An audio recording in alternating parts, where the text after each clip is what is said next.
हाँ जी dear students, last class में हमने क्या समझा था? हमने समझा एटॉमिक मास, मॉलिक्यूलर मास क्या होते हैं, एटॉमिक मास मॉलिक्यूलर मास में क्या फंडामेंटल डिफरेंस है। हमने कहा एटॉमिक मास हो चाहे मॉलिक्यूलर मास हो, वो एक सिंपल नंबर है। उस वैल्यू के मीनिंग सिर्फ तब बनते हैं जब उस पर्टिकुलर मास के साथ आप कोई यूनिट अटैच करते हैं। अगर आपने मास के साथ यूनिट, नंबर के साथ यूनिट यू लगाया तो एटम का मास है, और अगर ग्राम लगाया तो एवोगैड्रो नंबर ऑफ एटम का मास है। आज हम क्या करने जा रहे हैं? अभी हम करने जा रहे हैं मोल। मोल क्या चीज होता है और मोल का सिग्निफिकेंस क्या है, केमिस्ट्री को इसकी जरूरत क्या है। तो सबसे पहले हम सबको पता होना चाहिए, mole is SI unit of amount of matter. किसी भी फॉर्म में कोई भी सब्सटेंस है, अगर आपने उसे मोल कह दिया तो वो एक डिफाइंड क्वांटिटी हो गई। जैसे आप डजन के लिए, 12 के लिए डजन को यूज करते हैं, वैसे ही 6.022 इंटू 10 टू द पावर 23 के लिए हम मोल्स यूज करते हैं, क्योंकि हमें जो केमिस्ट्री में स्टडी करना है वो microscopic particle, atom, molecule, proton, neutron study करना है, तो बहुत ही छोटे होते हैं।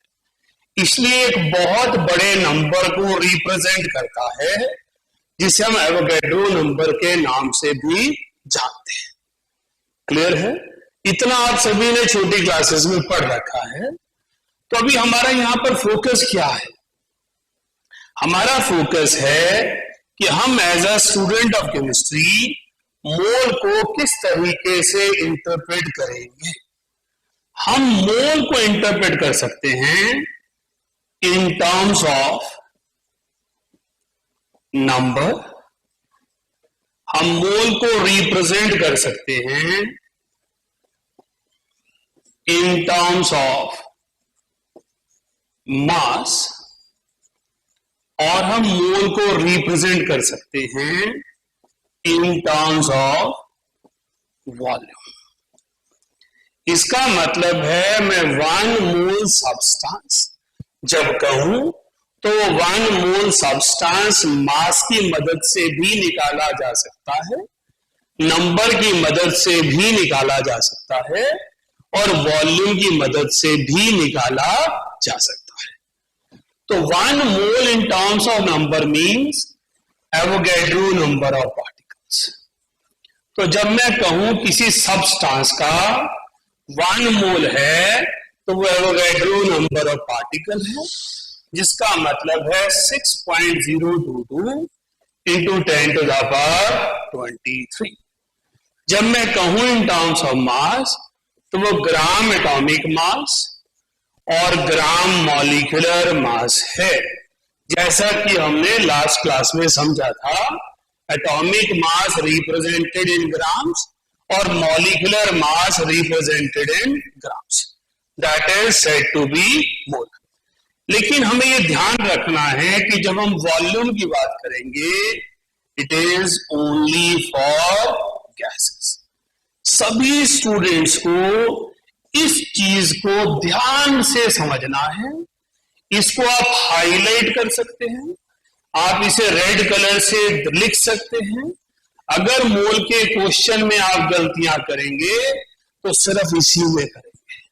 So when we say in terms of volume, it is applicable to gases only. तो क्या वाटर पे लगेगा ये? नहीं लगेगा। क्या ऑक्सीजन पे लगेगा ये? बिल्कुल लगेगा, जब ऑक्सीजन गैस की फॉर्म में होगी।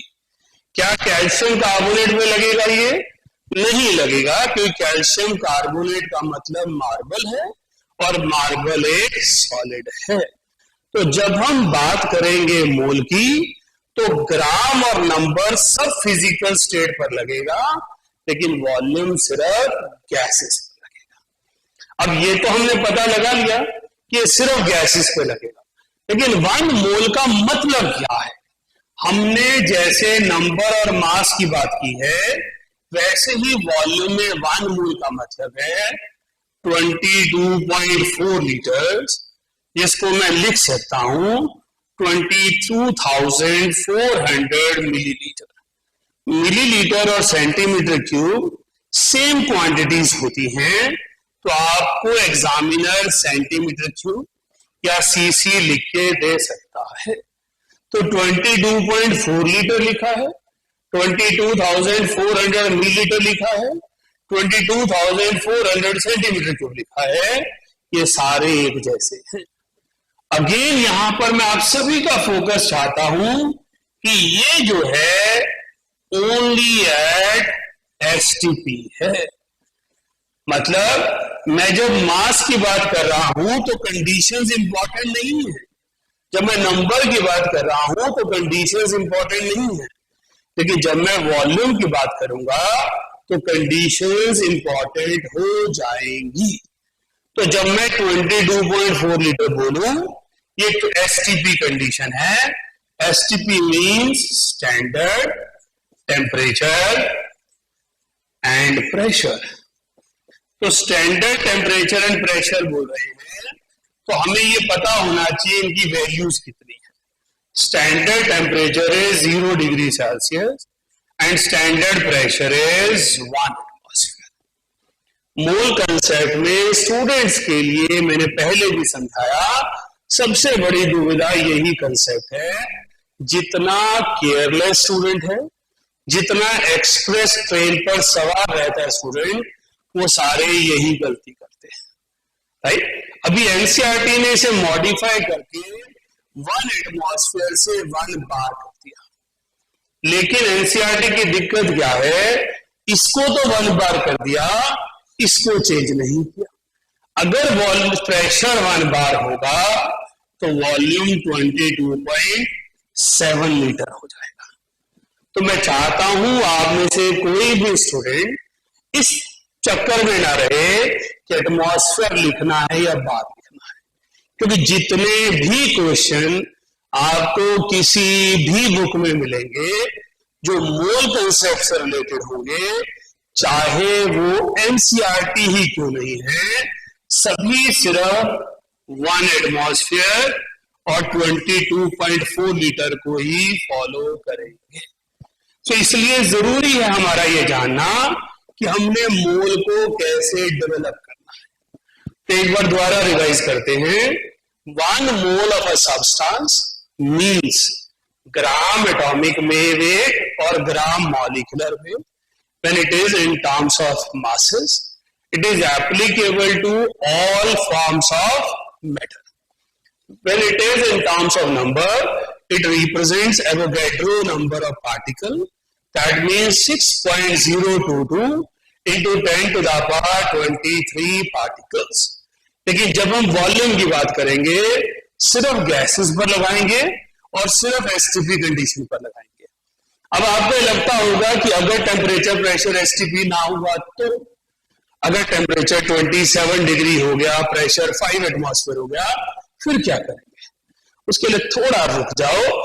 इसीलिए मैंने कहा कि आपको अपने आप को एक्सप्रेस ट्रेन पे सवार नहीं रखना है। हर कंसेप्ट धीरे धीरे बिल्डअप होता है। पहले हम इन तीनों टर्म्स को समझेंगे, इनसे रिलेटेड क्वेश्चंस को समझेंगे, उसके बाद ही हम किसी और कंक्लूजन की तरफ चलेंगे, उससे एडवांस फीचर की तरफ चलेंगे। अगर आप सिस्टमेटिकली चले तो मेरे हिसाब से मैं आपको किसी भी हाइट तक ले जा सकता हूं। अगर आपने अफरा तफरी मचाई तो आपको परेशानी हो सकती है।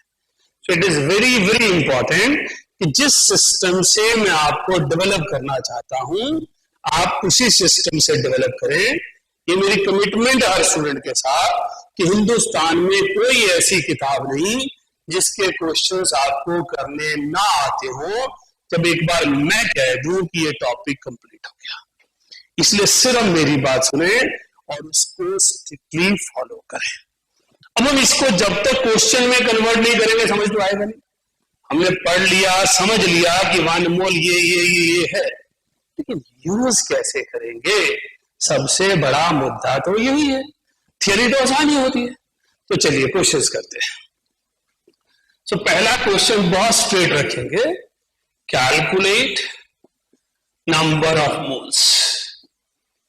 नंबर ऑफ मोल्स, तो पहला पार्ट है 3.011 into 10 to the power 25 molecules of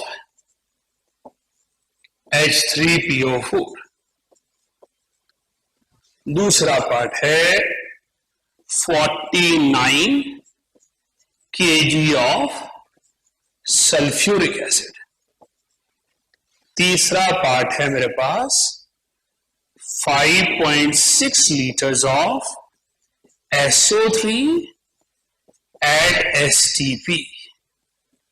चौथा पार्ट है मेरे पास 18 millilitre of water at STP।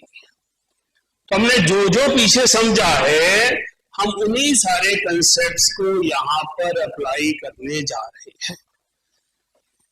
Mole concept सिर्फ उन्हें परेशान करता है जो बिना सोचे समझे कुछ भी लगाने लगते हैं। तो कुछ भी नहीं लगाना है, पहले समझना है क्वांटिटी दी कैसे है। पहली क्वांटिटी मॉलिक्यूल्स है। जब मॉलिक्यूल्स है तो क्या लगाऊंगा, Avogadro number.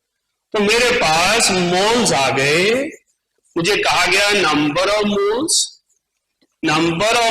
Of H3PO4। Number of moles के लिए सिंबल होता है n, गिवन नंबर के लिए n, एवोगैड्रो नंबर के लिए Na। तो small n means number of moles, Na capital N is given number of particles and Na means Avogadro number of particles. तो यहां पर दिया था 3.011 into 10 to the power 25। हमें पता है एवोगैड्रो नंबर है 0.22 into 10 to the power 23। तो इससे ये कैंसिल हो जाएगा बेटा, 2 आ जाएगा। इससे ये कैंसिल हो जाएगा, 10 to the power 2 आ जाएगा। तो 10 to the power 2 मीन्स 100। तो मेरे पास कितने मोल्स हो गए, 50। तो जब मुझे कहा जाए number of molecules 3.01 into 10 to the power 25 है, मोल्स निकालने हैं, तो ये फिजिकल क्वांटिटी किसी काम की नहीं है।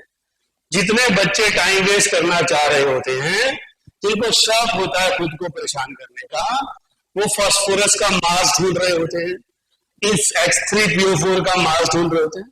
करना क्या है बच्चे, मॉलिक्यूल्स दिया है तो मॉलिक्यूल से ही कंपेयर करना है। सेकंड केस में मुझे मास दिया है, तब किससे कंपेयर करेंगे, बिल्कुल सही कहा आपने, ग्राम मॉलिक्यूलर वेट से कंपेयर करेंगे। तो मैं सबसे पहले क्या करूंगा, मॉलिक्यूलर वेट निकालूंगा। पर H2SO4 का हमने लास्ट क्लास में निकाला था, gram molecular mass of H2SO4 is 98 grams. So now we have to calculate number of moles. So number of moles of H2SO4 weight की टर्म में पूछा है, तो हम सिंपल यूज करेंगे n is equal to given weight upon gram molecular weight. तो given weight हो गया 49 kg, that is 10 to the power 3 grams, और मॉलिक्यूलर वेट हो गया 92 grams। अगर आप यूनिट साथ साथ लिखेंगे कभी गलती हो ही नहीं सकती, पर सारे आधुनिक टेक्नोलॉजी के बच्चे शॉर्टकट के आदी हैं, यूनिट तो उन्हें दिखाई ही नहीं देती, क्योंकि सारे किसके आदी हैं, टेक्नोलॉजी के। तो ग्राम से ग्राम कैंसिल हो गया, 49 से ये 2 आ गया, ऊपर 1000 है, तो नंबर ऑफ मोल्स कितने हो गए, 500। सो number of moles of H2SO4 is 500, number of moles of H3PO4 is 50। अब तीसरे पर चलेंगे। तीसरे में क्या है, litre. Litre means unit of volume. Unit of volume है तो सबसे पहले देखना क्या है, टेम्परेचर एंड प्रेशर। आसान दिया है question STP, STP mean standard temperature and pressure. अब हमारे पास यहां भी गिवन क्वांटिटी का कोई मूल नहीं है, कोई सी भी चीज हो, सो number of moles of SO3 that is given volume at STP divided by molar volume that is 22.4 liters. तो मेरे पास दिया था 5.6 लीटर, नीचे है 22.4 लीटर, तो ये लीटर से लीटर कैंसिल हो गया, 5.6 से 22.4, तो मेरे पास आंसर क्या आ गया 0.25. So number of moles of SO3 are 0.25 in 5.6 liters. यहाँ SO3 की जगह O2, N2, CO, CO2 कोई गैस लिख दूं, आंसर यही आएगा 0.25. क्योंकि वॉल्यूम में जब मैं गैस के नंबर ऑफ मोल्स निकालता हूं तो यूनिवर्सली डिवाइड किससे करते हैं, 22.4. क्लियर है? अब हम चौथा पार्ट समझते हैं. चौथे पार्ट में लिखा है 18 millilitre of water at STP. अब बताओ बच्चों, STP पर वाटर क्या होगा, या तो सॉलिड होगा या लिक्विड होगा. गैस तो हो नहीं सकता, तो हम इसे लिक्विड एज्यूम करते हैं क्योंकि स्टैंडर्ड वाटर इज लिक्विड. तो हमें ये सभी को पता है that density of water is 1 ग्राम पर मिलीलीटर. जितने भी बच्चे एक्सप्रेस ट्रेन पर रहते हैं, जो सब्जेक्ट को अखबार की तरह पढ़ते हैं, वो STP देखते हैं, मिलीलीटर देखते हैं और 22.4 से डिवाइड कर देते हैं. बिल्कुल गलत है. जब तक फिजिकल स्टेट नहीं देखी तब तक क्वेश्चन नहीं किया जा सकता. क्योंकि वाटर लिक्विड है तो मैं इसके मोल्स सीधा 22.4 से नहीं निकाल सकता, तो मैं पहले इसे मास में कन्वर्ट करूंगा. आप सभी जानते हैं mass is equals to volume into density. So 18 millilitre multiplied by 1 gram per milliliter, so answer is 18 grams.